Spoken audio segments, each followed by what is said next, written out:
Assalamualaikum warahmatullahi wabarakatuh. Bismillahirrahmanirrahim. Alhamdulillahi rabbil alamin. Wassalatu wassalamu ala syarafil anbiya wal mursalin habibina maulana qudwatina uswatina sayyidina Muhammadin wa ala alihi wa sahbihi ajma'in. Subhanaka la ilma lana illa ma 'allamtana innaka antal alimul hakim wa la haula wa la quwwata illa billahil aliyyil azim. Amma ba'du, yang kita muliakan saudara pengurusi majlis kita pada pagi ini yang begitu bersemangat memberikan ucapan haluan, seterusnya seluruh sah kepimpinan BSN Kuantan, hadirin hadirat tetamu Allah sekalian, kita panjatkan syukur sekali lagi kepada Allah yang berkali-kali memberi izin kepada kita melakukan amal yang baik. InsyaAllah pada pagi ini kita berhimpun dalam satu majlis ilmu, mudah-mudahan diberkati, mudah-mudahan dirahmati. Nah, semoga apa yang kita buat ini dikira amal soleh yang akan memberi kebaikan bagi hidup kita di dunia, menjadi saham akhirat kita yang akan menguntungkan kita pada hari kita bertemu dengan Allah di yaumul mahsyar nanti, insyaAllah. Jadi slot kita pada pagi ini menjawab soalan agama. Soalan yang ada atas majlis saya dia lebih kurang 800 soalan. Lebih kurang lah. Jadi kita jawab sekadar yang dan lah. Kita terus kepada soalan yang pertama. Perlukah kita cukupkan korban diri sendiri sampai 7 bahagian kalau kita tak mampu nak buat seekor sekaligus? Soalan tentang korban. Dia kata kalau kita tidak mampu nak sembelih seekor untuk kita seorang, kita hanya masuk 1 bahagian, adakah perlu kita buat sampai jadi 7 bahagian untuk genapkan jadi seekor lembu? Sebab ada orang faham binatang korban ini ialah tunggangan kita pada hari kiamat. Jadi kalau kita bahagian kita kaki saja, kaki nak jalan pun ni, atau kepala saja dah naik kepala lembu, atau boleh bahagian belakang saja. Jadi kita kena biarlah 7 bahagian. Bila gabung 7 bahagian jadi seekor lembu, boleh naik. Ini berpunca dari sebuah hadis. Nabi kata, azimu dahayakum fa innaha matayakum yaumal qiyamah. Daklah kamu besarkan akan haiwan korban kamu, kerana haiwan korban kamu itu tunggangan kamu pada hari kiamat. Tapi kena faham, hadis ini bukan suruh sembelih seekor. Hadis ini nak khabar kalau kita sembelih, biarlah yang gemuk-gemuk afdal. Itu maksudnya. Kalau kambing, kambing yang gemuk. Kalau biri-biri yang gemuk. Kalau lembu yang gemuk. Kalau unta yang gemuk. Itu maksudnya. Kerana bila gemuk, maka kita akan dapat banyak pahala. Sebab lebih banyak dapat daging pada orang miskin. Lebih banyak orang miskin dapat, lebih banyak pahala. Lebih banyak pahala, lebih mudahlah pergerakan kita di yaumul mahsyar nanti. Tapi dia salah faham. Dia kata, kalau kita sembelih sebahagian, kita kena buat cari nang lagi. Sebab bila nang lagi jadi 7 cukup seekor lembu. Belum tentu cukup. Kena molek bahagianmu kaki 3 belah, kepala 2 belah. Mu gabung-gabung lembu jadi cacak. Lagi. Kalau nak main pakai akal lagu tu. Bukan. Siapa yang mampu sebahagian saja seumur hidup, itulah yang dia mampu. Tahun depan dia mampu 2 bahagian. Buat 2 bahagian. Tahun depan lagi tak mampu 2, mampu sebahagian. Buat sebahagian. Bila masa saja kita mampu, buatlah. Sama ada seumur hidup dia buat pernah 20 kali buat, atau 8 kali buat, atau seumur hidup hanya dia pernah buat sekali saja. Siapa yang menyertai korban, sekurang-kurangnya 1 bahagian, ada pahala di akhirat nanti. Cukup setakat itu sudah. Soalan seterusnya, apakah hukum main kutu di pejabat? Mana lebih baik, main kutu atau simpanan ASB? Kutu-kutu ni kalau main, lepas kenyek tu tintahuk lah. Kutu ni maknanya berhutang lah. Baik berhutang. Hari ni semua kita giliran kita nombor 1. 9 orang akan bagi, 10 orang akan bagi 100 orang. Ini kita akan dapat 1000 lah. Jadi kita bayar 100 sebulan. Selama 10 bulan. Kaedah dia hendaklah kita akad. Jangan pakai holo-holo gitu. Saya hutangkan awak RM100, bayar bulan depan contoh. Faham lagi? Kita pun terimalah. Saya terimalah hutang ini. Baru sah. Main holo-holo tak sah. Duit orang. Hutang tu kan dengan akad. Jadi tak ada masalah. Ini dalam mazhab Maliki memang sah. Yang ada khilaf dalam mazhab kita Syafi'i. Tapi tak apalah, sekurang-kurangnya ada pendapat yang mengatakan boleh. Lepas tu dengan ASB kita simpan mana lebih baik. Tengoklah mana yang kita kadang-kadang tengok lebih baik tu maksud apa. Lebih cepat dapat, lebih cepat dapat kutu. Kalau lebih baik nisbah masa berpanjangan ASB. Nampak? Fikir sendirilah. Kalau gitu tanya kau. Apakah hukum bidaan main bidaan barang? Yang pertama, kita kena tahu barang itu kena halal. Nampak? Mesti halal. Kalau barang haram, apa pun tak boleh. Beli cash ke, bidal ke, tak boleh. Jadi letak harga mula dengan RM100. Macam dalam eBay. Bid. Saya pun pernah bid. Beli barang kat eBay. Tu bidal tu. Land. Beli land. Ada dapat kita minat satu land tu tahun 1953. Nak guna di kamera lah land tu. Jadi bida menang. RM3,000. Dapat kat kita. Hukumnya harus. Cuma orang yang masuk bida tidak perlu membayar. Kalau dia perlu membayar dan tidak dapat pulangan jika gagal membeli, haram. Siapa nak masuk bida kena bayar $200 contoh. Lepas tu kalau gagal membeli, hilang. Tak boleh. Jadi kalau dia masuk bida tidak kena bayaran. Hukumnya harus. Siapa yang letak harga yang tinggi, apa benda ni dia dapat. Hukumnya harus. Kerana tidak ada orang yang rugi. Pembeli yang tak berjaya membeli rugi tak? Tak rugi apa-apa. Hukumnya boleh. Macam mana kita nak minta hutang dengan orang yang tak faham bahasa? Sebelum kita nak beri hutang pada orang, kita kena faham. Nampak? Fitrah orang berhutang.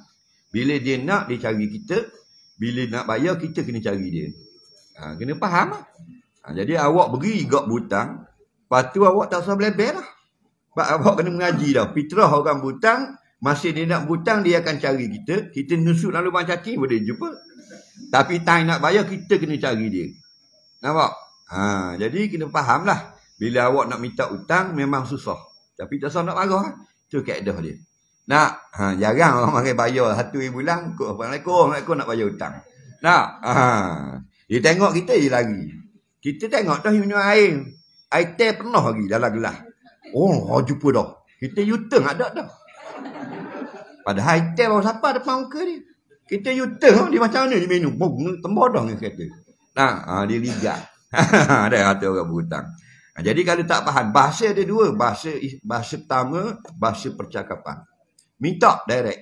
Dia ni boleh minta direct. Minta tak jadi apa, minta dengan tulisan. Bahasa juga. Tulis Facebook. Bayarlah hutang saya tu 480. Awak janji 3 bulan. Boleh dalam Facebook. Boleh dalam Instagram, letak muka. Faham lagi?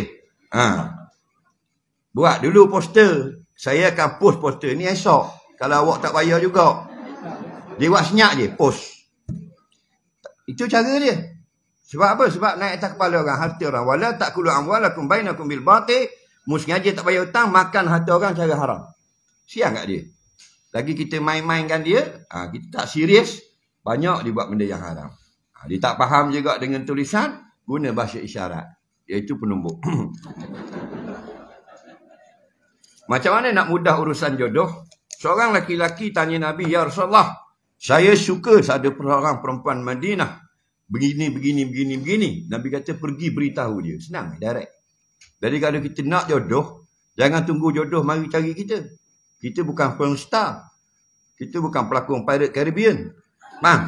Jadi pergi, perempuan mana mu nak? Perempuan ni. Ni. Pergi jumpa. Assalamualaikum. Saya minat pada saudari, nak ambil saudari sebagai isteri saya. Jika berkenan, begini. Ni nombor telefon saya, miss call. Ibu bapa saya akan datang meminta. Direct. Tak ada orang akan marah. Kerana jujur. Betul tak? Apa marah tak kalau orang cakap gitu? Tak, dia jujur. Ni tak tunggu. Macam dia kelas nak. Tunggu orang mari dia. Nampak tak? Dia mudah. Mu nak puang kan? Berayak jenis besar, jadi cabi, jenis guruh, jenis panjang, jenis tubuh pendek, kaki panjang. Nak ada belaka. Dia banyak pattern. Macam beli kasut. Nah, anak kasut sukan, alat ihsan. Nampak tak? Anak kasut kilat, kasut kedai kasut awak. Kedai kasut you. Nah.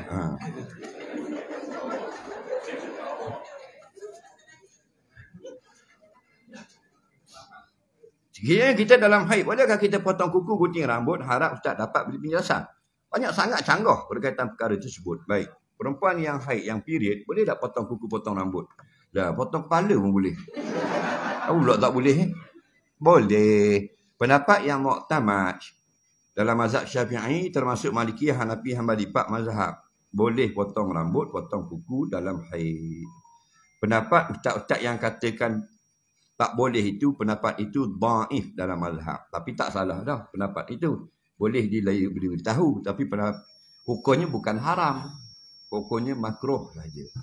Nah, perempuan yang dalam haid, makruh potong kuku, potong rambut. Bukan haram. Tapi pendapat itu dhaif, tidak kuat. Pendapat yang kuat, tidak makruh. Okey? Sebab ramai duk faham, dilarang, haram dan sebagainya. Dia tengah mandi-mandi, nak dia ingat potong rambut 2-3 orang. Dia bengok dalam Facebook tulis haram. Cari mula rambut ni. Kok celah lubang air. Nyanyi kawan tu. Lagi jumpa 3 orang konyoh. Pasal apa? Pasal tak ada ilmu. Tidak dilarang. Okey? Jikalau tak pandai baca doa kunut, boleh tak baca apa-apa? Atau doa lain. Bukan orang BSN lah, orang bank lain.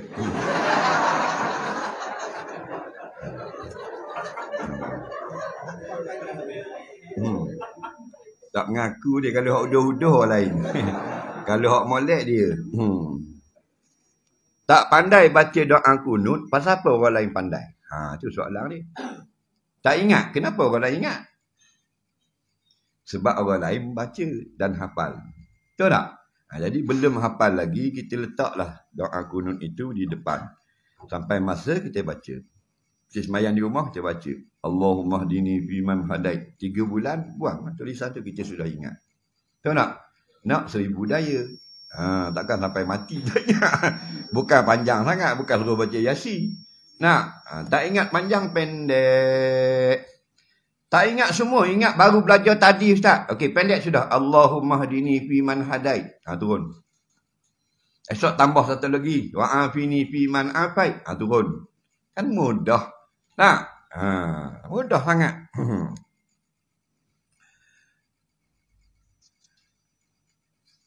Saya ada banyak WhatsApp kata tak boleh potong kuku, ada lagi. Misal janggut bila nak korban. Ini lain. Macam mana kalau saya langgar, potong kuku, sah tak korban saya? Baik. Ini masalah korban, potong kuku. Tadi haid, jangan campur. Siapa yang nak masuk korban? Faham lagi? Orang yang nak masuk korban sahaja. Bila datang 1 Zulhijjah, maka sunat dia tidak potong kuku, rambut, misai, janggut. Faham lagi? Sampai bila? Sampai disembelih hayawan korbannya. Kalau dia potong juga, hukumnya makruh, tidak haram. Dan tidak ada kaitan dengan korban. Korban tetap sah. Mu potong pun sah, mu tak potong kuku pun sah. Ini ibadat lain, bukan hal sembelih. Faham lagi? Jadi sunat saja siapa yang nak masuk korban, bila 1 hari bulan, tidak lagi potong kuku, rambut, masuk selun dan sebagainya. Bila tidak makruh lagi potong kuku, rambut? Bila binatang korban kita sudah disembelih. Kalau sembelih hari raya lah. Kalau hari kedua lah. Hari ketiga lah. Keempat lah. Kerana sembelih 4 hari. Betul tak? Raya, 11, 12, 13. 4 hari. Kita hari raya ketiga contoh sembelih.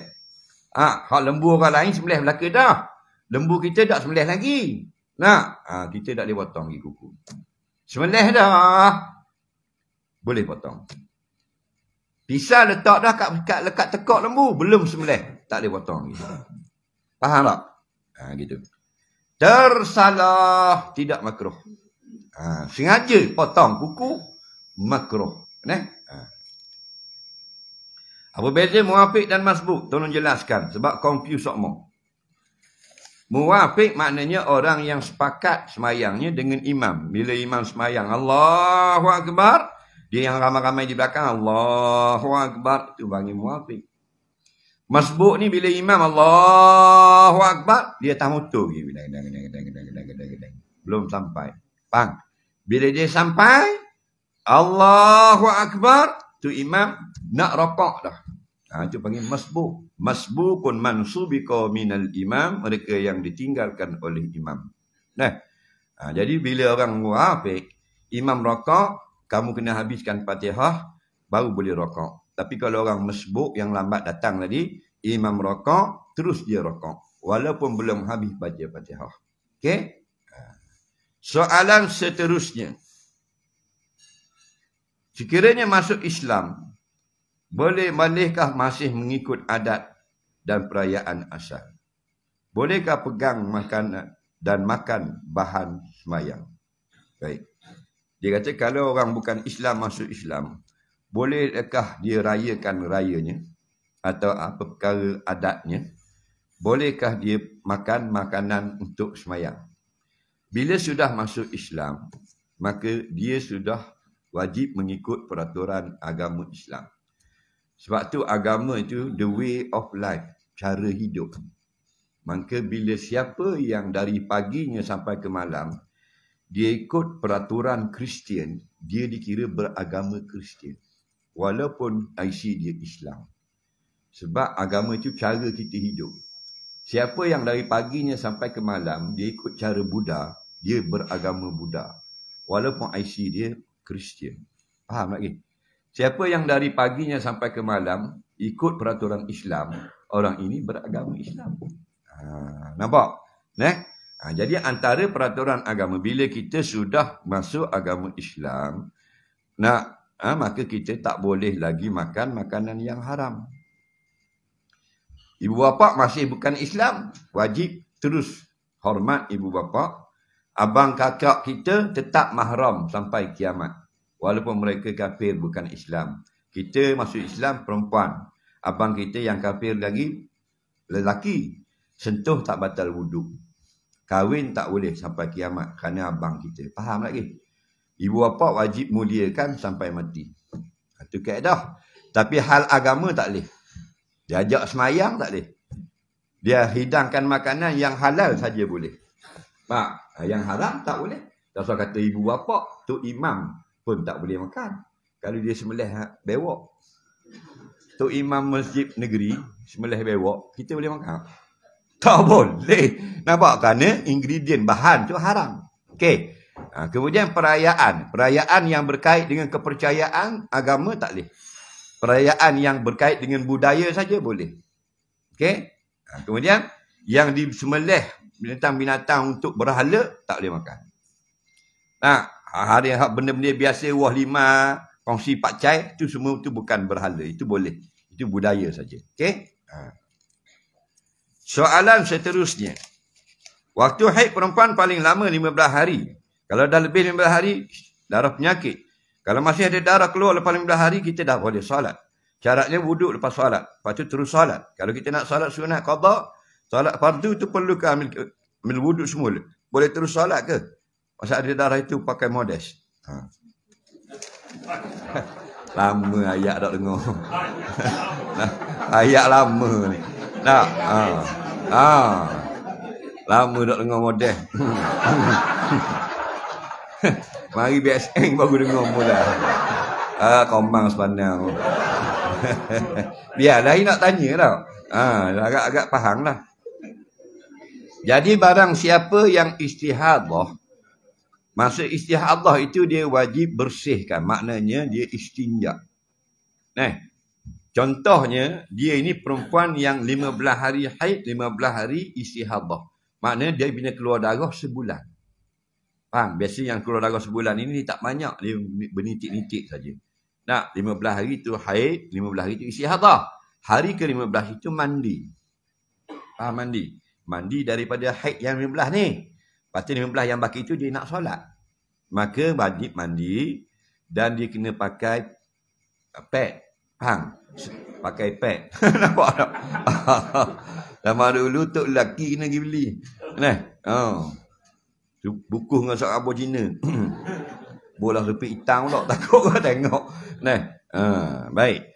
Jadi bila pakai, terus ambil wuduk dan semayang. Masa dia semayang, darah istihadahnya mengalir keluar, tak batal. Bila tak batal, syaratnya, dia buat pakai pad dan istinja bersih tu setelah masuk waktu solat. Contoh dah masuk subuh, Allahu Akbar, Allahu Akbar. Dia pun pergi bilik air, semalam mandi dah. Mandi dah haid. Masuk bilik air, istinja maknanya bersihkan air, bersihkan darah, ambil wuduk dan pakai pad, terus semayang. Satu solat fardu sekali buat. Macam tu. Solat sunat boleh beribu-ribu waktu pun. Okey? Jadi contoh maghrib, dia buat solat maghrib. Dalam solat maghrib tu keluar 2-3 titik, solat maghrib itu tak batal.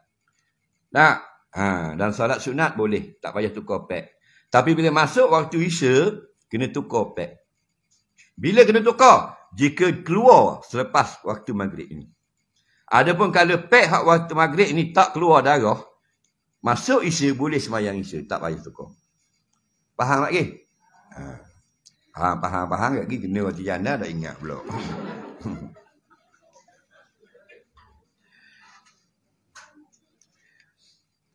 Bagi kaki tangan yang bekerja berkaitan penggunaan masa waktu semayang, boleh terangkan gaji kita halal atau tidak, ganti sama ada dengan wang atau ringgit dan masa. Kalau kita ni dibayar gaji dengan masa, kita curi masa, maka kena ganti balik masa. Tidak berdosa kita. Dia kerja ni dua je, satu kontrak, satu bayar masa. Kontrak ni tak kira lah berapa pun, asal siap. Betul tak? Tapi kita digaji dengan masa. Maka kita curi masa, tak boleh. Kita jadi majikan, kita suka tak buat curi masa? Tak suka lah. Tapi kalau kita jadi staff, kita suka pula curi masa. Faham tak? Jadi kita ni zalim semua. Betul tak? Kita sebenarnya tak betul. Jadi kalau kita dah curi masa, kita nak ganti balik duit, bank tak terima. Maka bila dapat gaji itu, bersedekah lah. Itu anjuran ulama. Faham lagi? Sebab kita banyak buang masa. Semayang duha 10 minit, kita 45 minit. Semayang duha, boh kata okey, boleh semayang duha, tapi jangan lama sangatlah, 45 minit. Siap dengan terawih. Dah macam mana nak berkat? Betul tak? Walaupun gaji kita halal, keberkatan tu tak ada. Kerana ada penipuan dalam pekerjaan. Betul tak? Kita gini, kita bayang kita majikan, kita suka tak staff kita nipu kita? Kita suka? Suka, tak perlu sihat lagi otak kita. Soalan seterusnya. Perempuan yang menutup aurat tapi pakai pakaian terlalu ketat. Alasan suami tak larang. Baik. Kalau suami tak larang, boleh tak yang haram itu jadi halal? Jadi, dia telanjang, suami dia tak larang. Boleh lah. Boleh tak? Dia bukan suami. Suami tak larang, dia ada larangan suami bukan berkaitan dengan hukum aurat. Tak ada hak suami bab aurat. Aurat hak Allah. Faham lagi? Ada suami ke, tak ada suami ke, muraja ke apa, wajib tutup aurat bila keluar daripada rumah. Okey? Hak bab suami ni bab keluar, bukan hal badan dia, dia keluar. Ayyuma imra'atin kharajat min baiti zawjiha bi ghairi idnihi la'anat hal malaika hatta tarji'. Mana-mana isteri yang tak minta izin terus keluar daripada rumah, maka dia dilaknat oleh malaikat sampai dia kembali. Keluar tu mesti minta izin. Adapun pakaian tak wajib minta izin kerana Allah sudah tetapkan wajib tutup aurat. Faham lagi? Bak ramai isteri suami yang izin isteri dia pakai seluar pendek, pakai skirt. Jadi hukum kena ikut suami. Amboi besar benar suami. Salah tu. Nak pakai ketat, dia gini orang perempuan. Keluar rumah pakai longgar, balik rumah pakai ketat. Faham? Sebab pakai ketat itu dipanggil perhiasan yang menarik perhatian. Kita nak tarik perhatian staf jabat ke laki kita? Laki kita lah, pasal dia yang bayar mas kahwin. Ke manager bayar mas kahwin? Faham tak? Ha. Lagi kau cerdik dia, betul tak? Ha. Yang bergedik dalam jabat. Faham tak? Nah, nak tunjuk ke bos jabat? Nak tunjuk ke kani-kani? Tak ke bodoh? Nah, ha. Tunjuk ke laki kita. Wala tubdina zinatahunna illa li bu'ulatihinna. Jangan mu tunjuk hebatmu melainkan untuk suamimu. Jelas dalam Quran. Ingat tak? Aku nak pergi jabat ni, langgar. Nak balik kan? Pakai ketat. Ni tak nak tubik pakai ketat. Rumah langgar gelembel-gelembel. Rumah pakai dia. Baju kelawar. Dah lah balik, tarik pula lapak tiup. Busuk pohon. Dah, muka dalam macam kelawar. Dah pakai baju kelawar pula dah. Sepeh duduk tumbuk belacang. Nak, suami tengok, baik-baik hitam. Kemar mulut tengok bini gini. Nak, apa-apa? Pasal ada bergelebih di rumah. Di rumah ketat. Ingat? Pasal ada pasal-pasal malam, kadang petang singgah beli. Pinggang kita 49, beli seluar 26. Lepas tu kerak, buat pendek, hot pen. Biar daging isi pinggang itu big kot bigal. Suami suka tengok. Tu cara dia. Tak gurau-gurau kau. Kalau kita pakai gitu, lepas tu kita pakai singlet je. Nak, dia akan batalkan permainan badminton. Dia tak akan main. Dia akan main gatul net dalam rumah. Faham? Itu cara dia. Di rumah kena ketat. Nak?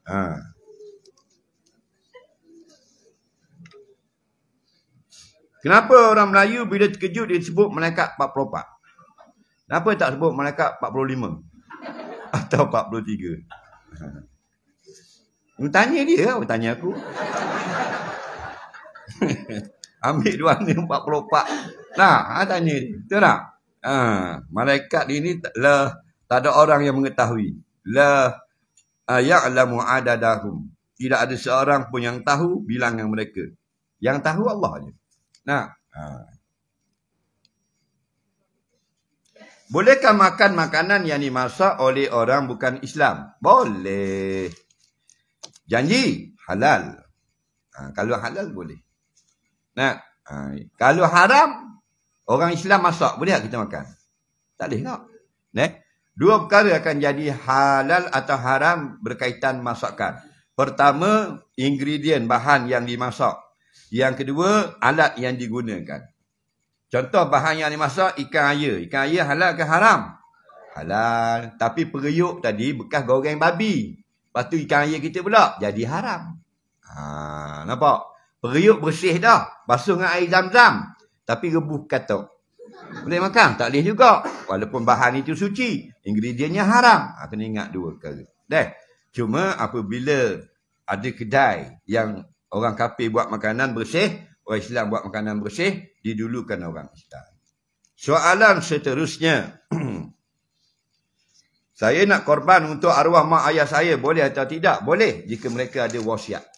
Sebelum mati, dia pesan dah, kalau mak meninggal, tahun ni buatlah ke mak sebahagian atau seekor, maka baru boleh buat. Kalau tidak, tak boleh buat. Ahli korban untuk orang mati. Jadi caranya kita korban untuk kita, lepas rembuh itu rebah, aku hadiahkan pahala korban ini untuk ibu. Itu boleh. Nah, soalan seterusnya. Sebelum ini ada pasangan suami isteri bukan Islam tinggal serumah. Salah seorang mereka telah peluk Islam dan masih duduk serumah. Apakah hukumnya? Serumah ke sebilik? Serumah kadang-kadang ada orang lain. Nah, jadi kalau sekedudukan tak boleh masuk Islam. Nah, tak boleh sekedudukan seperti suami isteri. Dia kena nikah. Nak nikah tak boleh, dia belum masuk Islam. Jadi kalau pasangan itu masuk Islam, maka dia kena bernikah. Kerana sebelum Islam mereka tidak menikah. Tetapi kalau dari mereka adalah pasangan suami isteri di dalam kafir, dua-dua masuk Islam, tak payah menikah. Sudah sah. Faham lagi? Dalam Kristian mereka sudah berkahwin. Dalam Buddha mereka sudah bernikah. Faham tak? Dalam agama Hindu mereka sudah berkahwin. Lalu kedua-dua pasangan ini masuk Islam. Tak payah nikah dah. Diraikan pernikahan mereka itu dalam masa kafir. Faham? Tapi jika seorang je, suami je masuk Islam, isteri tak masuk, nah, maka tak jadi. Jadi terbatal nikah secara automatik. Jika isterinya masuk lambat, tengok, jika tarikh masuk suami masuk Islam dengan tarikh isteri masuk Islam tidak sampai pada edah perempuan yang diceraikan, kalau isteri itu jenis ada haid, tidak lepas daripada 3 kali suci, maka tak payah kahwin semula. Faham tak? Angguk. Biar faham sungguh. Soalan seterusnya. Kita sedia maklum duduk masa tayat awal, duduk masa tayat akhir, rukun solat yang wajib dilaksanakan. Posisi duduk tayat awal, iftirash. Tayat akhir, tawaruk. Soalan saya, jika kita tak mampu duduk mengikut cara tersebut kerana sakit lutut atau fizikal badan, adakah sah solat tersebut? Maksud saya cara duduk masa tayat awal, akhir sama saja dan tidak mengikut posisi yang ditetapkan syarak. Baik. Dia kata, kalau kita duduk tahiyat awal dan tahiyat akhir sama saja. Yakni macam tahiyat awal. Tahiyat awal pun duduk iftirash, tahiyat akhir pun duduk iftirash. Sah atau tidak? Faham lagi soalan? Okey, dengar baik-baik. Dia ni tak berapa faham. Tidak ada duduk yang wajib. Tak ada. Yang wajib ialah saja duduk ketika tahiyat akhir. Lagu mana duduk pun wajib duduk. Tu je. Cuma bila duduk dalam tahiyat akhir, sunat duduk tawaruk. Bila duduk dalam tahiyat awal, sunat duduk iftirash. Jika kita duduk tahiyat awal macam tahiyat akhir, sah juga semayang. Jika kita duduk tahiyat akhir macam tahiyat awal, pun sah juga semayang. Tak ada masalah. Imam Syafi'i hanya kata, sunat kalau duduk tahiyat awal, duduk iftirash. Bukan wajib, sunat. Faham lagi? Soalan seterusnya.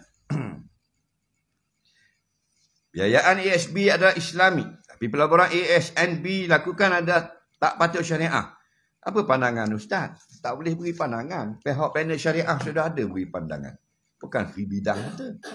Sebab tu kadang-kadang amanah-amanah saham ini, kadang-kadang mufti fatwa halal. Kadang-kadang di fatwanya haram. Kita tak faham. Kita pergi marah ke mufti. Apalah mufti kejap halal, kejap haram, kejap halal, kejap haram. Kita hak pada. Bila dia fatwa halal, apabila diniagakan dengan syarikat yang patuh syariah, maka keluar fatwa halal. Tiba-tiba diniagakan pula dengan syarikat yang tak patuh syariah, wajib kena fatwa haram. Faham lagi? Atas dengan siapa? Kan dua orang lambakan itu diniagakan. Bila diniagakan, mesti ada syarikat.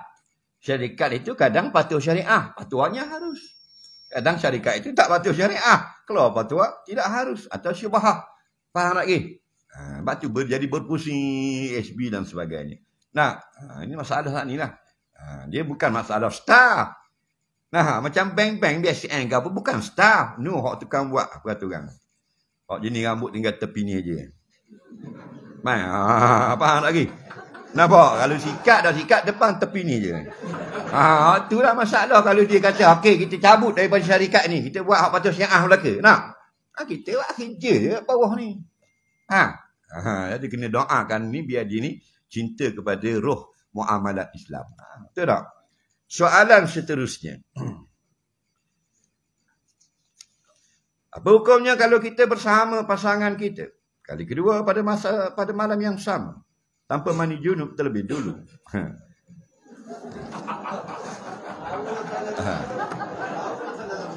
Dia jimak dah awal pukul 8. Pukul 12 repeat. Faham? Okey. Contoh lah. Faham soalan, faham jawapan tak? Apakah hukum? Dia repeat semula tu, dia tak mandi junub laki bini. Siapa tanya ni? Angkat tangan. Kalau muka tak madu. Gini, bila kita nak mengulangi sebelum mandi junub, sunat wuduk. Kalau kita tak wuduk juga tak berdosa pun. Okey? Siapa nak mengulangi jimat kali yang kedua, sedangkan kali yang pertama belum lagi mandi, maka sunat berwuduk. Kalau mandi lebih baik. Tapi sunat berwuduk. Okey? Wuduk itu bukan boleh buat semayang. Nampak tak? Bukan boleh buat semayang.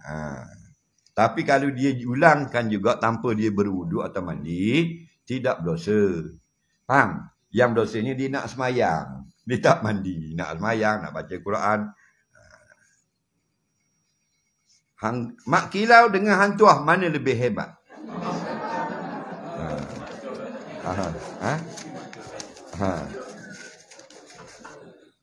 Dia gini, tak ada mana yang lebih hebat. Siapa yang berjuang untuk menegakkan kalimah Allah di muka bumi, dia yang paling hebat.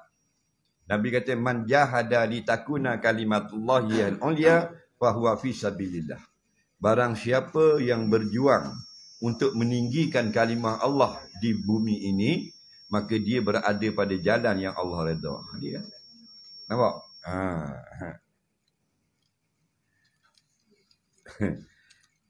Yang berjuang ni bukan zaman Mak Kilau, baru lagi, yang daripada dulu. Daripada Portugis datang. Mula-mula penjajah datang ke Melaka. Nampak? Macam-macam kalau tengok rentetan berlaku sejarah tu. Kita tahu, orang BSN tahu tak kali pertama orang Portugis datang ke Melaka tahun berapa? Salah. Salah. Tu kata tak tahu. 1509. Lopez de Esquerra. Tak pada tu dapat nama kuih Lopez. Apa? Belum tu mana ada kuih Lopez. Dia datang. Dia datang dapat kesan nak menipu, ditangkap 30 orang. Dan Lopez ni dan lagi report kepada di Goa tu buat angkatan tentera 15 baru serang. Lepas tu rentetan tu macam-macam peperangan dengan Sultan sampai kepada zaman Raja Haji Fisabilillah. Sampai zaman Belanda. Tu macam-macam ada pejuang-pejuang Melayu kita yang hebat-hebat berperang. Raja Haji Fisabilillah tu di Laut Riau dia menenggelamkan 2 kapal perang Belanda. Mana ada orang boleh buat 2 kapal perang Belanda tenggelam. Armada daripada Betawi nak pergi ke Melaka.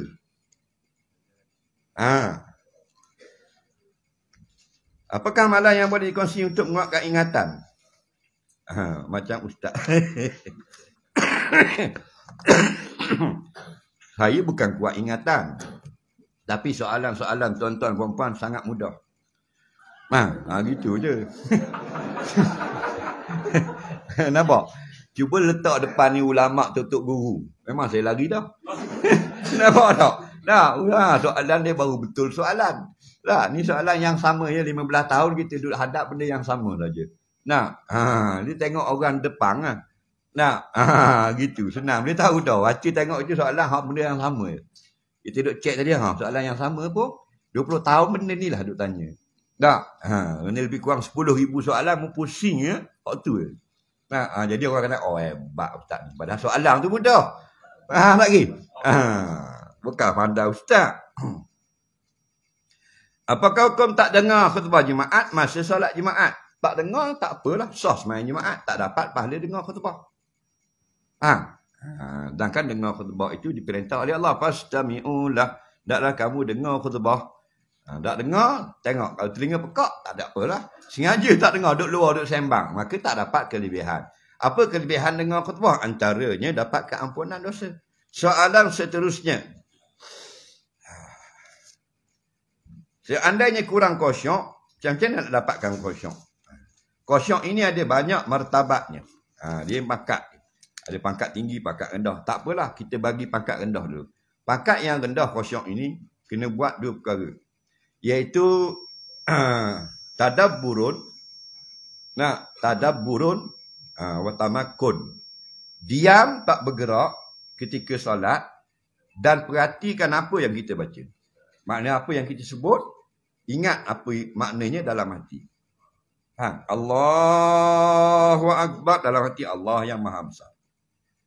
Subhana rabbiyal azim wa bihamdih. Dalam masa rakaat, dalam hati kita, maha suci Allah yang maha agung dengan puji-pujiannya. Sekarang Ustaz-Ustaz banyak dia buat buku kecil, makna ucapan dalam semayang. Daripada takbir sampai salam, dia 3 riyah je. Duduk kat pejabat tak ada kerja, tengok 2 bulan bagi kat orang. Ingat semua. Tahu tak? Jadi benda tu membantu. Tamakun maksudnya jangan bergerak, tergaru-garu dan sebagainya. Ada orang semayang macam beruk makyih. Tergaru-garu, duduk kejap garu. Duduk kejap garu. Dah semayang. Tak ada tamakun. Dia diam. Jenis tergaru tu. Nah, kadang-kadang baru takbir garu dah. Allahu Akbar. Teruk lagi dalam takbir. Allahu Akbar. Dalam takbir garu. Bengong. Nah, ni masalah pula ni mentality dia panggil. Soalan seterusnya. Sebagai bukan Muslim, bolehkah saya bayar zakat? Boleh. Tapi tidaklah dinamakan zakat. Nah, dinamakan sedekah. Zakat itu daripada Muslim. Kalau daripada bukan Muslim, tak jadi zakat. Dia jadi sedekah, sumbangan. Okey?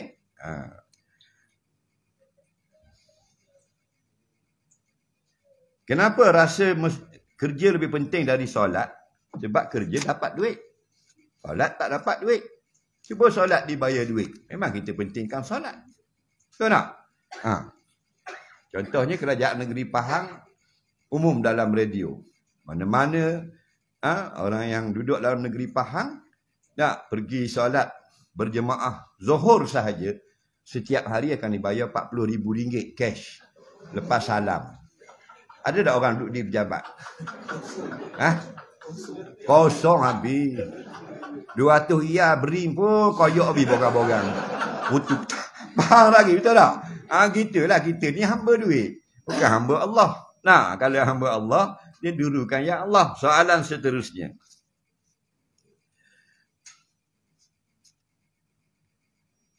Saya malas nak pergi masjid masa bang, maka saya tetap solat.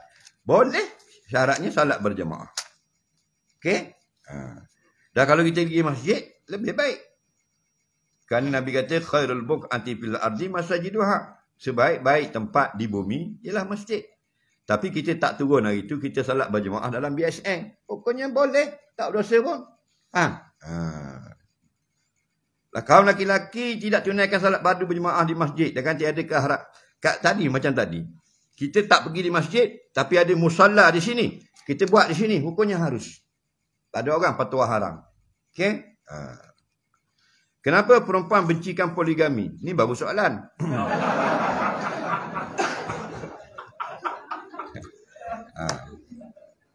Nampak macam ni. Beginilah. Kita balik pada fitrah. Cik apa ni? Cik Syahrul. Kalau Cik Syahrul ni isteri. Perempuan lah. Suka tak suami kahwin lagi?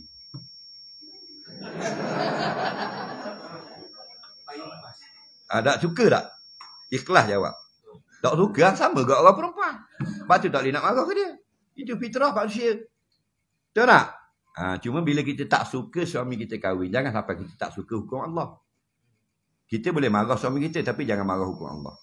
Kita boleh kritik suami kita, jangan sampai kritik hukum poligami. Okey? Sebab laki-laki, memanglah dia seronok lah. Cuba kita andaikan kita perempuan. Kita suka tak? Suami kita buat balik perempuan lain pula. Pada fitrahnya. Tak suka lah. Itu kena faham di situ. Cuma kita hilangkan rasa marah itu, kita bersabar. Maka dapat pahala lebih. Itu saja. Bukan Nabi suruh kahwin ramai. Tak ada. Jangan kata Nabi suruh kahwin ramai. Tak. Dalam Islam bukan suruhan. Hanya kebenaran. Bukan suruh. Kebenaran saja.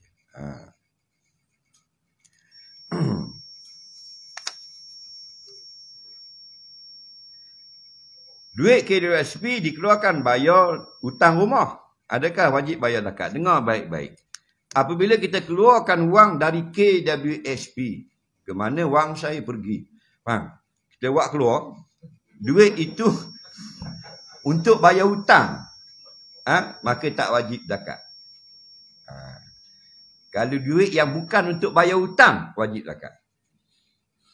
Faham tak? Kita ada hutang rumah 1,000. Kita keluarkan 2,000. Faham lagi contoh? Kita keluarkan 2,000. Maka 1,000 itu ambil 1,000 untuk bayar hutang. Bakinya 1,000. Baki 1,000 itu hendaklah keluarkan zakat 2.5%. Jadi 2.5% kali 1,000 berapa? RM25. Okey. Jadi yang 1,000 tadi tak ambil untuk bayar hutang. 1,000 lagi ni, ambil RM25, bayar zakat. Baki, awak joli. Faham lagi? Soalan seterusnya. Tolong jawab soalan ini. Apakah hukum bos tindas anak buah? Ni. Di Amerika dia panggil the question search the fight. Soalan mencari gaduh.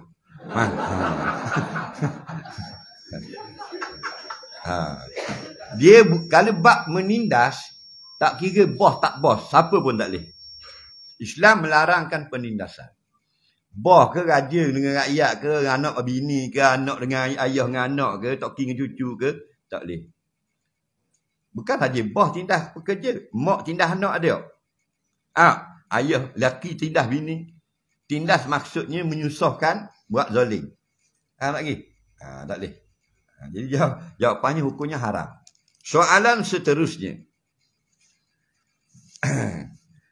Hukum macam saya ni peminat muzik rock. Dan selalu mendengar muzik. Hingga kalau ada konsert pun saya akan pergi. Apakah hukumnya? Begini. Muzik itu ada kalanya haram. Dan ada kalanya diharuskan. Ada pendapat ulama yang mengatakan semua haram. Ada juga. Tapi kita ambil yang pertengahan.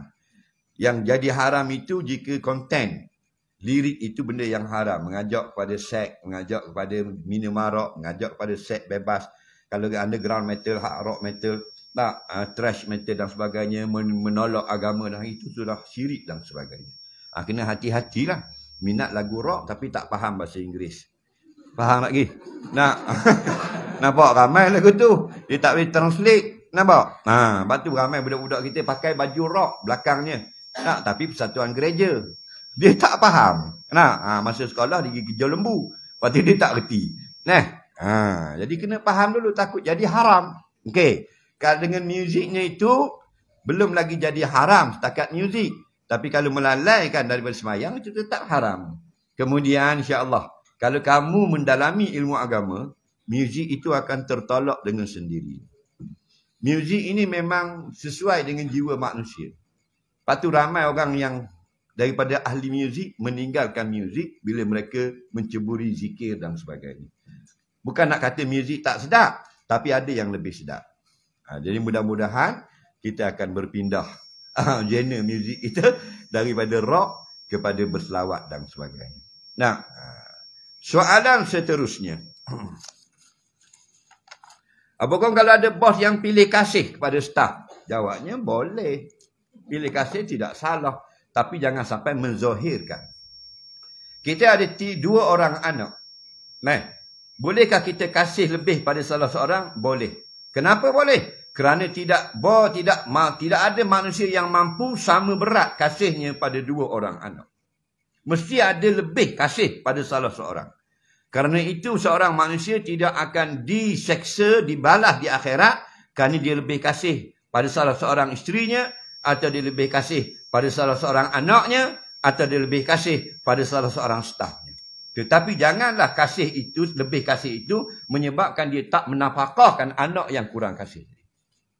Faham? Maknanya sama-sama 2 orang anak diberi pakaian, makanan, sekolah dan sebagainya. Cuma hati lebih kasih pada yang bungsu.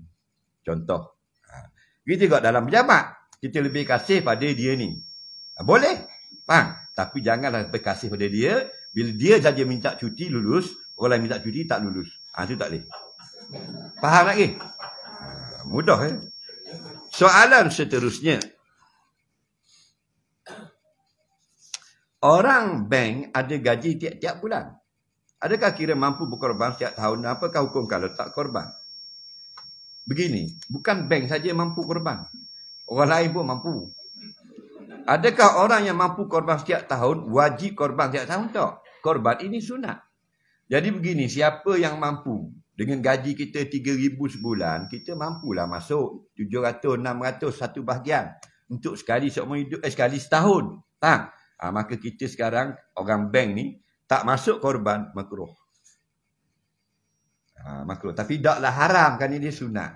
Apa makna sunat? Ma yusabu fa'iluhu wa la yu'aqabu tarikuhu. Sunat, ialah benda siapa buat dapat pahala, siapa tak buat tak berdosa pun. Jadi tak comel lah kalau orang bank, kani pun takkan 1,000 bank. Faham lagi? Tak. Paling rendah, berapa gaji bank? Staff bank? 2,000. 2,000 setahun takkan dia tak boleh cimpun RM700. Mampu tak? Makruh. Buat kerja tepat duit dah kan? Nah. Tapi kalau sampailah pada masa harga satu bahagian 3,000, itulah. Itu lain lah. Nah, soalan seterusnya. Bolehkah kita ambil anak angkat? Sekiranya pasangan tidak dapat anak dari perkahwinan. Boleh. Anak angkat boleh. Dipanggil at-tabanni. Ambil anak angkat. Boleh. Yang tak bolehnya, kita tukar nasab anak angkat. Tukar bank, tukar binti, tukar keturunan, sembunyikan hal keluarganya daripada dia, tak beritahu dia anak angkat, itu haram semua. Nak ambil anak angkat, mesti pakai bin ayah dia. Dan kena ada satu surat. Sekarang bila keluarkan surat, tu tak ada cok mahkamah 30 yakum anak angkat. Dan bila dia besar, ceritakan. Tak, kita bukan ayah sebenar. Ayah sebenar kamu duduk Batu Pahat tu. Tak, ini nombor telefon dia, boleh berhubung. Itu cara dia ambil anak angkat. Tak mau ikut cara, tak sambil anak angkat. Dan bila-bila kalau dah besar dah, kalau dia lari dia duduk pulak kat tu, lah, tak usah anak angkat. Anak betul pun lari. Tahu tak? Anak betul nak tunggu rimu tua lagi. Anak kita keluar rumah, kita bawa anak kan daripada dukung keluar. Kita nak pergi mall bawa, kita nak pergi pasar malam bawa, nak pergi berserah bawa, nak pergi apa patah Teluk Naka, Teluk Cipedok bawa. Okey. Umur dia jejak 3 bawa lagi. Tingkatan 2 dia nak ikut lagi. Tak ambo dah. Dia ada geng nak main basikal lipat. Nak pergi. Tingkatan 5 garanti dah ikut dah kita. Tahu tak? Kat gini dah kahwin, nak tunggu muka kita. Muka kita kau uduh. Faham? Ni pun uduh dah. Faham tak? Nah, nampak dah. Dah. Dia kau tak ada. Tu pun anak betul kan anak akak? Anak betul pas seorang tak ada. Nah, kita congok duduk tengok laki. Mu tengok aku. Aku tengok mu. Faham? Tu cerah. Nah, itulah nak buat. Jadi jujur sampai masa kita beritahu ni keluarga mu gini. Tak, insya-Allah. Tak, kalau kita didik dia dengan cara yang baik, dia akan jadi anak yang soleh. Soalan seterusnya. Apakah hukum menipu dalam pekerjaan sehingga menyebabkan rakan terpaksa menanggung beban kerja yang tinggalkan? Haram. Dalam Islam kaedah la darara, jangan memudaratkan orang lain. Nampak? Jangan banyak kerja pasal lagu ni. Kerja menyusahkan orang. Dia lepas diri dia. Jenis pijak pada orang dan sebagainya. Tapi nak tak nak, style lagu ni mesti ada dalam masyarakat. Dalam mana-mana jabatan, tak ramai dah Tuhan buat, ada seorang dua. Kalau ada ramai, hancur jabatan. Hang lagi, mesti ada. Dalam kampung mesti ada seorang dua. Jenis menipu, jenis songeng lebih. Tak sakit, cakap sakit. Datang kerja tapi dapat gaji tiap bulan. Berkat tak? Tak berkat lah, menipu. Dia tak sakit, dia kata sakit. Tak mari kerja, buah pagi cuti lah. Padahal tak sakit, menipu. Menipu dia apa? Al-kadhibu yajuru ilana. Orang yang berdusta, jalannya ke neraka. Soalan seterusnya. Hukum jual produk Islami tapi paksa pembeli. Adakah ia selaras dengan konsep asas perniagaan cara Islami? Mana boleh paksa orang? Ini macam-macam style kita tengok berniaga. Nak cari duitnya. Kona kau tu, kona kau ni, push orang tu, push orang ni. Buatlah cara yang betul. Jangan kita paksa-paksa orang. Jangan masuk benda-benda pelawak, tipu dan sebagainya. Macam-macam kita ni tertekan sangat, lapar sangat. Duk nak jadi kaya cepat sangat. Yang gaduh, slow, relax. Dia perniagaan Islami ini, walaupun lambat perniagaan itu mendapat keuntungan, tapi barakah tu ada. Dan ni pelik-pelik yang berniaga. Macam-macam hal. Dia sanggup buat benda-benda yang mengaitkan. Apakah beza nafkah dan keperluan seorang suami kepada isteri yang mempunyai pendapatan sendiri? Suami ada pendapatan, isteri ada pendapatan, tetap wajib beri nafkah. Makan, minum, pakaian, tempat tinggal. 3 perkara ni wajib. Melainkan isteri kata, bang, awak tak payah beri nafkah saya. Tanpa paksaan, barulah suami tak wajib bagi. Makan minum 2 kali sehari, pakaian 2 pasang setahun, tempat tinggal. Mana tempat tinggal tu sama ada beli rumah, suami buat sendiri atau sewa, atau suami pandai magic ting jadi rumah. Asal rumah. Okey? 3 perkara wajib. Walaupun isterinya pendapatan tinggi, isteri suaminya pendapatan rendah. Isterinya 80,000 sebulan, kontraktor. Suami 800 saja, dia kekil. Wajib juga tanggung 3 perkara tadi sampai mati. Ramai suami dia bohong isteri dia. Awak dah ada gaji, saya tak wajib lagi tanggung awak. Suami dia kata, isteri dia kata, okeylah, betul lah tu. Dua-dua bangang. Tak boleh. Walaupun isteri dia jutawan, tak wajib, isterinya tak wajib keluar sesen pun untuk 3 perkara itu. Itu makan minum isteri, pakaiannya dan tempat tinggal. Nampak lagi? Lebih pada ini sunat saja. Nampak? Contoh, makan wajibnya 2 kali sehari yang mengenyangkan. 3 kali itu sunat. Tapi biasa orang perempuan takkan makan 2 kali. Orang perempuan kan dia suka makan mata kejang, mulut ngonyak ni. Tak apa. Mata tadi dah kejang, mulut ngonyak ni. Soalan seterusnya. Bolehkah seorang isteri tidak taat pada suami yang fasik? Tak boleh. Wajib taat. Tak suka, fasakh. Minta cerai dan sebagainya. Suami tak semayang, fasik. Suami kaki daun ketum, fasik. Lagi. Wajib taat, wajib taat. Maksudnya kalau suami kata jangan keluar, tak boleh keluar. Kalau kita pergi rumah mak, suami kata balik sekarang, wajib balik. Walaupun dia tak semayang. Tapi kita tak boleh buat apa yang dia buat. Maknanya, yang disuruh benda yang haram, jangan ikut. Taat tetap wajib. Jadi kalau kita tak suka dan dia dah tak makan nasihat, hendaklah kita mohon perceraian di mahkamah syariah. Sampai disiharkan cerai, baru kita lagi taat kepada dia. Faham lagi? Soalan seterusnya. Apakah hukum seorang perempuan yang rampas suami orang? Apakah makna rampas suami orang? Cerita sikit. Pak, ramai orang salah faham. Makna rampas macam mana? Kahwin, mengorat. Mengorat bukan rampas. Kahwin dengan suami orang, itu bukan rampas. Dengar baik-baik, merampas suami orang begini. Dia berkahwin dengan suami orang. Lepas dia berkahwin, disuruh ceraikan isteri pertama. Itu perampas. Kalau dia kahwin saja dengan suami orang dan tidak pun suruh cerai isteri yang pertama, kerana dia hanya nak bermadu saja, itu bukan perampas. Jangan salah faham. Istilah. Rampas ni kita kahwin dengan laki dia, lepas tu suruh ceraikan bini dia hak pertama. Itu baru rampas. Nampak? Ramai orang pun dia tak setuju. Tak setuju selalu dia dah kena tak dia. Nampak tak? Tapi itulah hukum syarak. Saya tak berani nak lebih-lebih. Itu baru haram, dosa besar. Awak dah kahwin dengan dah jadi madu dia, awak disuruh suami awak cerai pula dia. Takkan dia adalah isteri yang pertama. Faham? Situ jahat. Kalau dia berkahwin saja tak dikata jahat. Sebab hukumnya harus. Okey. Hukumnya harus. Dan kita tak suka dah suami kita kahwin. Tak suka, khabar ke suami awak sebelum kahwin. Dah kahwin dah, kena sabar je lah. Sebelum kahwin tu nasihat, jangan abang. Abang tu dah kot cetong dah. Faham? Nasihat dia. Piti tak ada dan sebagainya. Tak, kan banyak benda yang kita tahu. Benda yang kelemahan suami. Nasihat. Tak pakai nasihat, suruh adik-beradik dia nasihat pula.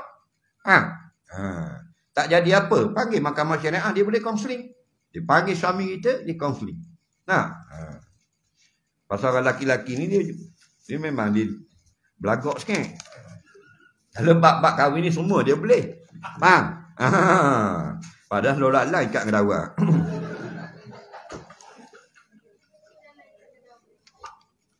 Apakah hukumnya isteri melancong dengan kawan-kawan dengan izin dari suami?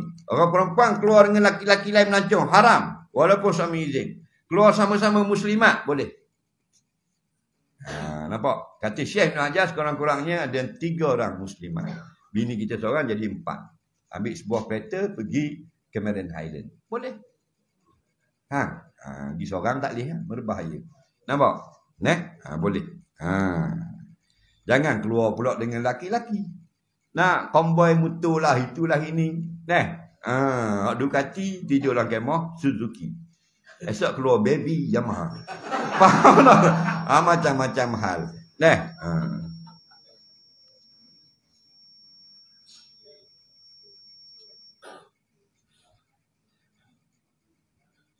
Saya sebagai isteri nak keluar ngeteh dengan kawan-kawan. Ada pula. Tapi saya dan kawan telah bincang setuju. Tanpa bertanya suami dia dulu. Baru minta kebenaran. Adakah saya dengan kawan berdosa dari suami masing-masing? Jawabnya sebelum keluar kena minta izin. Dan minta izin saja tak boleh keluar. Kena suami izin. Ramai orang perempuan, dia kabar saja. Tak minta. Dia tulis. Dia tulis dalam WhatsApp. Tak. Pergi bandar. Gitu. Suami tengok Allah. Tak tanya. Dalam hadis kata bi ghairi iznihi, tanpa izin. Maknanya wajib suami kata ya, boleh. Baru boleh. WhatsApp lah, Instagram, monogram lah. Faham lagi? Jadi mudah kan, ini kan mudah. Betul tak? Kadang-kadang khabar gitu, tak khabar pun ramai. Tubik je gitu. Jadi bini laki lah popongan dah dia nak kata apa. Tubik tubik je. Nasi bawa tujuh saji. Bola WhatsApp. Ada tak bini gitu?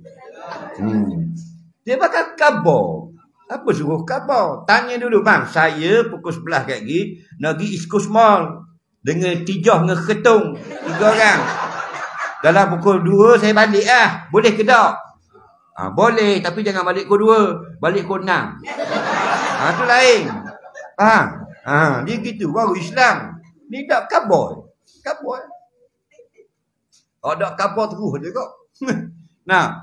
Ini boleh suami pula pergi kursus di Johor Bahru. Kursus seminggu. Balik isteri tak ada. Banyak kes lagu tu.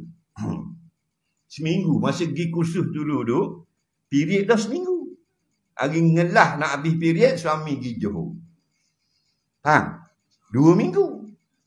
Jadi bila balik hari ni, khabar, on the way darling. Lagi. Baru sampai kat Mersing. Mersing bertidak. Bahan tu lah ayah kapung. 9 hotel. Dah 2 minggu tak tengok bini. Berti pula di Pekang. Kopi madu Tokat Ali. Telang ke supik-supik. 7 supik. Jita manis 21 hotel. Hebat. Muka pak kuning sini macam kuning muka. Sampai di rumah berhenti taksi. Nampak?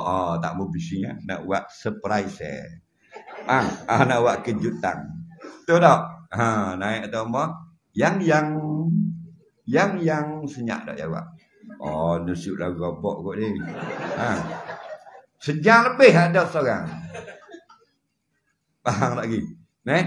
Tengok atas WhatsApp, minta maaf bang, segera. Nampak? Pergi tengok mak saudara sakit di Batu Pahat. 3 hari lagi baru air balik. Korek mula supir alif. Tak.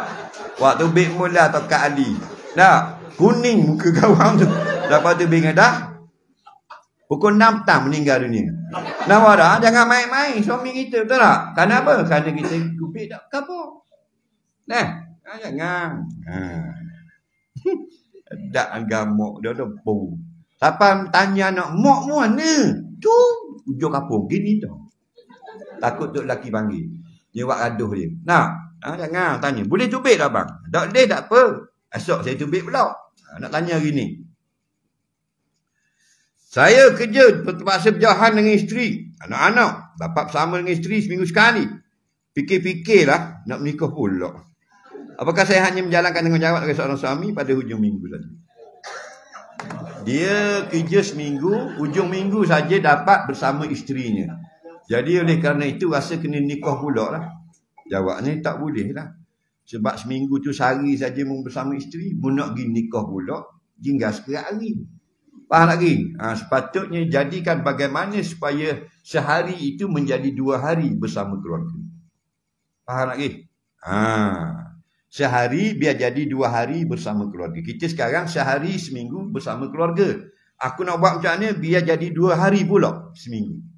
Nanti dah dapat 2 hari aku nak buat macam mana biar jadi 3 hari. Itu cara berkeluarga. Faham? Siang kat kita tengok yang suami dia kerja jauh, yang kerja macam-macam, kerja offshore, 2 bulan di laut baru balik. Ada yang kerja kapal 3 bulan trip ke Tokyo kan. Balik seminggu pergi 3 bulan, balik seminggu 3 bulan. Betul lah dapat 450 ribu. Nah, tapi anak besar. Jadi lebih banyak bersama keluarga lebih baik. Nampak tak? Lebih banyak bersama keluarga lebih baik. Anak-anak kita kan, dia perlukan kita. Dia bukan perlukan duit kita.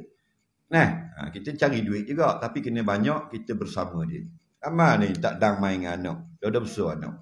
Nabi, dia naik. Nabi ni dia buat macam kuda. Dia buat macam kuda. Cucu dia naik atas belakang, dia jalan dalam rumah. Faham tak? Jalan gini. Suka budak-budak. Kita pernah buat. Tak buat, anak dia atas 5 baru buat. Betul tak? Kerana apa? Sibuk sangat. Bukan dapat 4 juta pun sebulan. Tak ada. Lain dapat 4 juta sebulan. Tak. Baru 13,000 baru tak cara dah ke anak-anak. Rugi kita. Balik ni buat satu. Panggil anak okek tu. Tak, 2 beradik lagi. Hak dia jauh 3 dengan tadika dek. Abah jadi kuda. Faham tak? Seronok dah anak kita. Buat satu mana ni. Kena oleh bini kata, kita nak naik juga. Bini pinggang macam karet laga. Nampak tak? Dah balik duduk meninggal dunia tu lagi. Boleh saka. Soalan yang seterusnya. Tengah layang set-set ni. Kita perlu percaya pada qada dan qadar. Bolehkah kita ubah takdir? Mana boleh kita ubah takdir? Allah lah ubah. Bisa nak ubah takdir. Faham? Takdir, qada dan qadar. Okey? Allah telah tetapkan kejadian-kejadian segala-galanya. Tapi ada yang boleh berubah. Dengan sebab apa? Dengan sebab doa. Lagi hubung silaturahim. Ini jelas dalam hadis. Maksudnya, kita sakit. Kita nak sembuh. Itu kita nak ubah takdir. Kita berdoa, ya Allah sembuhkanlah aku. Jadi kalau Allah berkenan, patutnya kita ditulis dalam Lauh Mahfuz sakit kita sebulan. Tapi kita berdoa ikhlas, sakit kita hanya 2 minggu. Itu contoh. Faham lagi? Tak salah lagu tu. Sebab qada ini yang berubah itu dipanggil qada mu'allaq. Qada yang tidak berubah, qada mubram. Qada mubram ini maksudnya qada yang takkan berubah apa jadi sekalipun, yang dalam ilmu Allah itulah hakikatnya. Adapun qada mu'allaq yang bergantung dengan suatu amal yang kita lakukan. Sebab kamu menghubung silaturahim, kamu sudah berbaik semula dengan adik kamu yang lama kamu putus hubungan, maka Allah contohnya panjangkan umur kamu 5 tahun lagi. Tulis dalam Lauh Mahfuz 60. Tapi oleh kerana panjang hubung silaturahim 65 meninggal. Faham lagi? Jadi hakikatnya segala-galanya Allah mudah bagi dia. Gitu saja. Soalan seterusnya. Sekian lagi dah.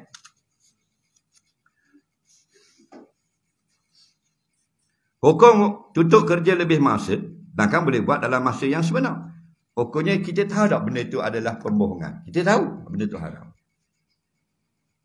Ramai jenis lagu ni. Nak orang politik. Faham lagi. Duduk hotel 200, claim hotel 380. Mileage 200 km, claim 280 km. Tambang RM80, claim kapal terbang Air Asia 200.5. Itu semua haram. Nampak? Haram. Mileage berapa? 80 sen 1 km. Oh, jangan main. Kita tahu orang beri maklumat.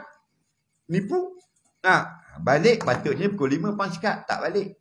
Tak pansekat, dia je balik. Dia call kawan dia, mak, pansekat aku pukul 10. Mak, dapat 5 jam. Kalau sejam 10 ya, 5 jam 50. 6 tahun buat kerja, my way. Nampak? Betul tak? Tapi haram. Bila makan haram, semayang tak terima. Hati-hatilah. Tak mau semayang, masuk neraka, go to hell. Tapi semayang tak terima. La yaqbalullahu salata hadikum fi jawbihi haram. Allah tak akan terima semayang kamu yang ada makan, sumbernya haram. Itu di dunia tak terima sembahyang. Di akhirat, kullu lahmin nabata min suhtin fannaru aula bi. Tiap badan yang masuk makanan yang haram, maka layaknya api neraka. Nampak? Api neraka. Api neraka ni bila kita masuk, hok comel jadi huduh. Orang yang paling cantik Tuhan buat ialah orang yang duduk di laut Mediterranean. Sama ada yang bukan Islam di atas. Kalau bukan Islam di atas Eropah dipanggil. Yang laut dia itu Mediterranean. Iaitu Portugal, Spain, France, Italy, Greece, Albania, Turki mula Islam, Turki, Lebanon, Israel, Palestin, Syria, Mesir, Algeria, Tunisia, Libya, Maghribi. Semua tu comel apa? Comel belaka. Hidung macam nyakut baju. Boleh sakut baju sini. Faham ni hidung? Kita hidung tinggi pipi dari hidung. Apa pun suka. Nak goyak tak? Nak goyak. Bukan kita uduh.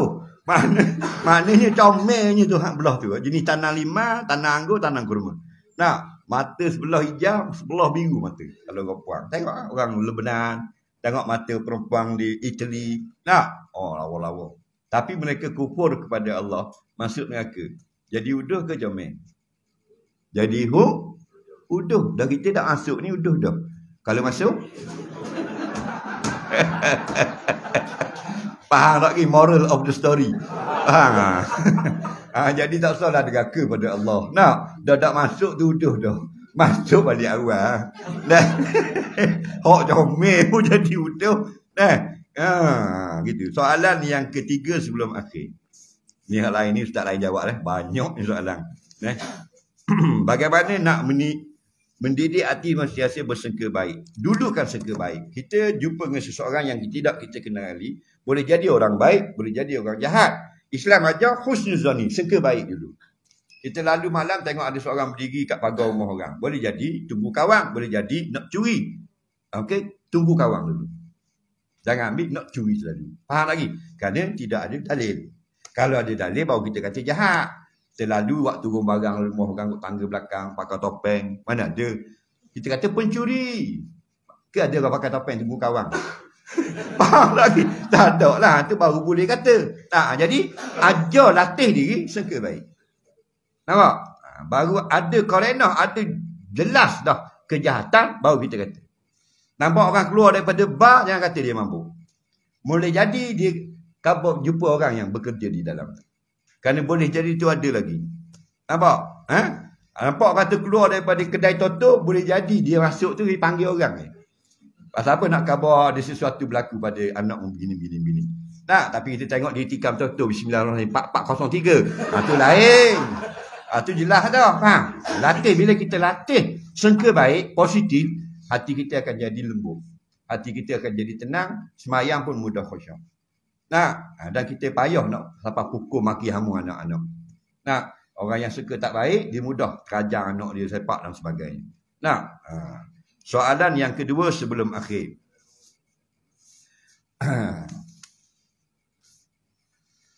Komen sikit kaitan filem terbaru Mat Kilau. Tak boleh komen. Sebab saya belum tengok. Cuma tengok daripada orang yang sudah tengok. Dia kata bagus filem. Bagus, alhamdulillah. Semua apa pun benda yang bila orang tengok terkesan, jadi kasih kepada bangsa, kasih kepada bahasa, kasih kepada agama. Pakai baguslah. Kenapa kita nak marah pula? Ada orang sakit hati sebab laku sangat. Bila laku sangat jadi sakit hati. Nampak? Jadi hasad dengki. Orang yang hasad ni amalannya hangus.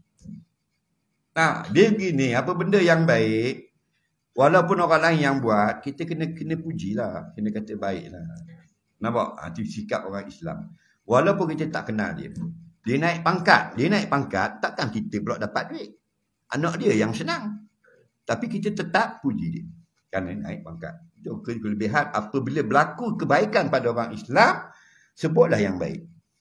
Kita tengok dia punya bisnes jadi jutawan sekarang. Kita kena tupang suka. Walaupun kita tak dapat sesen.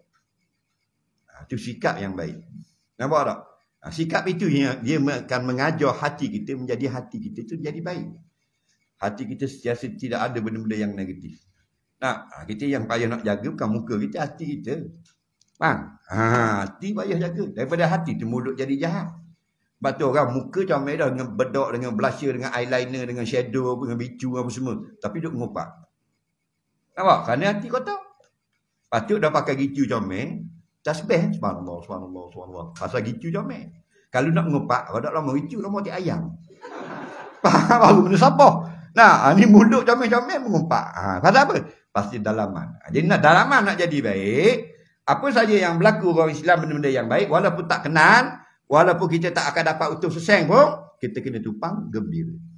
Apa? Walaupun dia musuh kita. Contoh jiran kita memang tak berakhir dia. Kita musuh dengan dia ni jadi zaman Sultan Mahmud 1400. Keturunan dah 600 tahun bermusuh. Tapi dia berniaganya jadi, kita kata alhamdulillah. Itu cara yang baik. Baru Allah kurniakan kita ketenangan hati. Nampak? Soalan yang terakhir. Tak ada nak jawab.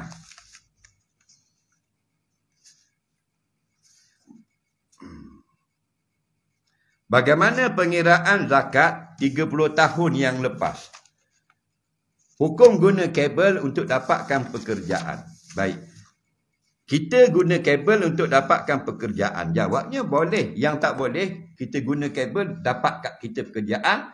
Hak sepatutnya dapat pada orang lain tak dapat. Itu tak boleh. Kabel yang pertama sekali boleh guna untuk memudahkan urusan. Kita kenal manager, jadi urusan loan kita mudah. Boleh. Kita kenal pengarah, jadi kita mudah urusan untuk memohon projek. Bukan untuk meluluhkan projek. Kerana kita kenal. Jadi lajulah dapat borang pun cepat. Itu boleh ya. Yang tak boleh kerana kita kenal, maka dinafikan hak orang lain. Itu tak boleh. Faham lagi tu? Patutnya diundi. Tapi projek itu tak diundilah. Nampak? Semua kontraktor hanya ditipu. Kononnya diundi. Padahal surat mereka ditolak terang-terang. Banyak kes berlaku lagu ni. Kerana setelah jadi kadang-kadang dengan rasuah, kadang-kadang dengan anak beranak kroni dan sebagainya. Kerana itu konsep menzalimi hak orang lain itu haram. Jadi bukan tak boleh semua kabel tak boleh. Kabel memudahkan urusan boleh. Kita kenal seseorang, kita kenal staf bank itu, kita kenal semua. Dengan orang yang tak kenal, mana lebih mudah urusan? Itulah lebih mudah. Itu tak ada masalah. Tak bolehnya dengan kita kenal semua menafikan hak orang lain. Itu tak boleh. Orang tu patut dapat loan tak dapat. Tak boleh. Orang tu patutnya dia yang dapat. Sebutan tender dia, harga shilling dia ni yang munasabah. Tapi kita dah kenal, tak apalah. Aku kerak ni bagi kamu. Itu tak boleh. Kerana bukan manager itu, dia bukan hak dia. Dia bukan owner bank. Faham lagi? Soalan yang terakhir. 30 tahun tak bayar zakat. Mujur baru.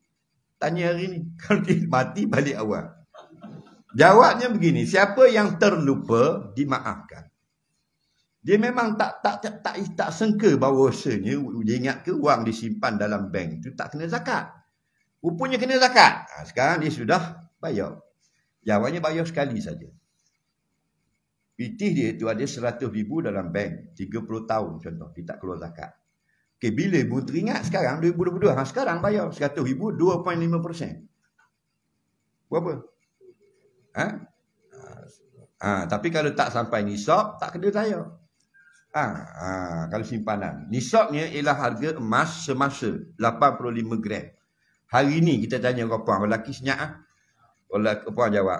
Hari ni berapa harga emas sekilo? Tak pernah beli sekilo. Berhimah sangat. Berapa? Sekilo. Tak tahu. Segram apa segram?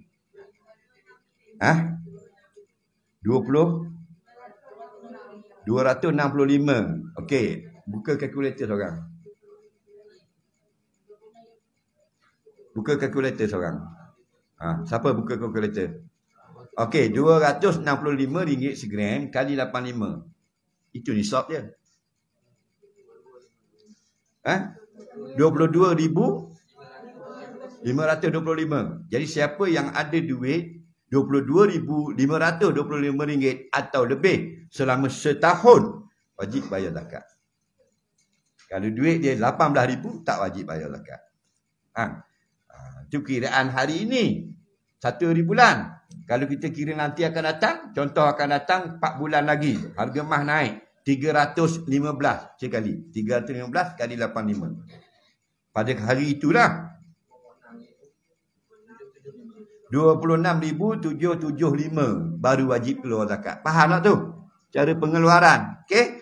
Kita cakap, oh wajib zakat. Oh tak wajib zakat. Kan senang. Ini tak ustaz nak tidur, telefon. Tanya, ni kamu sudah bawa. Jadi mudah. Nak makan nasi dah senang. Tanya orang ngajar tak pergi dengar. Lepas tu menyusah kat orang. Ni cara ingat dah. Harga emas hari ni berapa? 1 gram kalikan dengan 85. Sama ada kita simpan dalam bank pun kena, simpan dalam payang pun kena, bubuh atas siling dan sebagainya kena belaka. Bubuh bawah tika pun kena. Ada kawan hari tu dia tak ingat. Dia berikat sampai melekat BPT. 100,000 lebih. Tapi bagi bank negara terima belaka. Okey lah. Wallahu a'lam. Semoga tidak banyak, sedikit pun jadilah kalau kita dapat ambil manfaat daripada majlis kita pada hari ini. Moga dipertemukan pada kali yang lain. Mohon maaf atas kekurangan. Allah manfa'na bima 'allamtana wa 'allimna bima yanfa'una. Rabbana zidna 'ilma. Rabbana atina fid dunya hasanah bil akhirati hasanah wa qina adzabannar. Sallallahu sayyidina Muhammadin wa ala alihi wa sahbihi wasallam. Walhamdulillahirabbil alamin. Assalamualaikum warahmatullahi wabarakatuh. Waalaikumsalam.